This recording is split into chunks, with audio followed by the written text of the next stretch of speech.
Hello, uh, talking about myself. My name is John Jason Perez Ojeda. I am single. I am from Pajaricoro, Casanare. I am 21 years old. I am working at a wheel drilling company. I am studying agronomy at UANAD.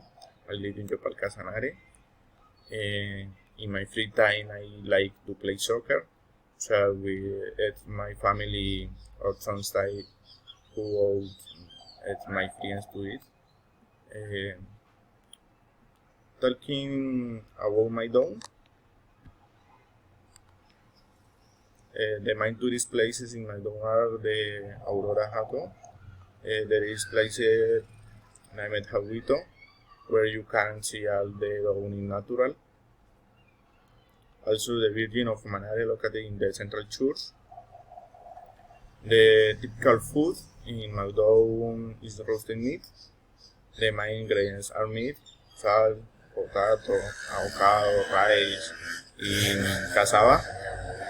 The main celebrations in my town are the International Festival of the Llaneros, in the fires, in the festivities in honor of Our Lady of Manare.